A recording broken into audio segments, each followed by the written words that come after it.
Here's something almost nobody realizes yet, and that's on me. My fault, London Season 2 isn't just another follow-up.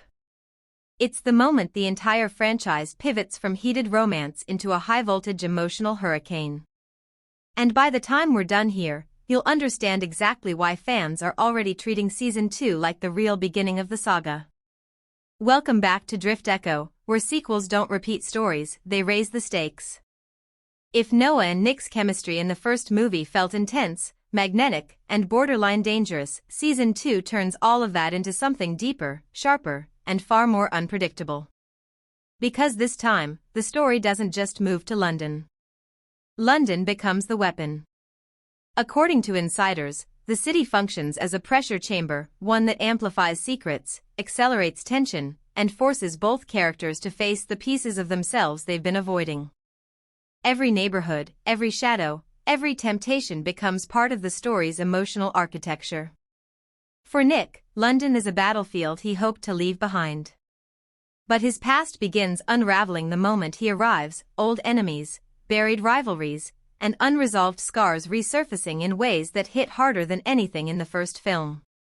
We're finally getting the emotional excavation fans have been begging for. His charm fractures. His walls collapse. And for the first time, Nick isn't the one in control. Meanwhile, Noah steps into a version of freedom she's never had. A new city. New people. New opportunities, the kind that force her to ask a terrifying question. Who is she when she isn't orbiting Nick? This season pushes her toward independence, ambition, and a refinement of her identity that the first movie barely touched. Her arc is shaping up to be the emotional anchor of the entire season. And that shift is what makes their relationship so powerful this time. They're not drifting apart because of cheap jealousy or tired cliches. They're evolving individually. And that evolution creates honest, aching tension neither of them knows how to navigate. But if Season 2 wants to surpass the original, it must fix what the first movie struggled with: the pacing. Emotional beats need room to breathe. Noah's growth demands patience. Nick's flashbacks need weight. The payoff must feel earned, not rushed, not stretched, but lived. London also allows room for a richer supporting cast. Meaningful allies. Rivals with depth. Mentors who challenge the characters rather than orbiting them. Insiders say the writers are taking this chance seriously. And the fan theories are wild. A quiet emotional connection forming in Noah's new circle. A ruthless ghost from Nick's past resurfacing at the worst possible moment. A betrayal, not cheesy, not shallow, but one that forces both leads to confront who they are without the other. Honestly?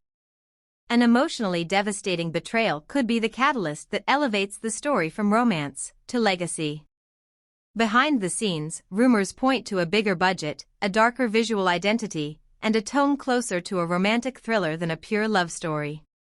Filming whispers suggest production could begin sooner than expected. And the strongest release window predictions land between late 2025 and early 2026. And yes, insider chatter hints at a massive cliffhanger setting up Season 3. Meaning the creators aren't just expanding the story. They're expanding the world. What I want most? Real consequences. Real vulnerability. A London that shapes the characters as much as the plot. And a relationship that stops chasing perfection and embraces truth instead. If Season 2 delivers even half of what's being teased, my fault, London could completely redefine the franchise. If you enjoyed this breakdown, hit like, subscribe, and tell me which theory you think is about to come true. More updates coming soon, right here on DriftEcho.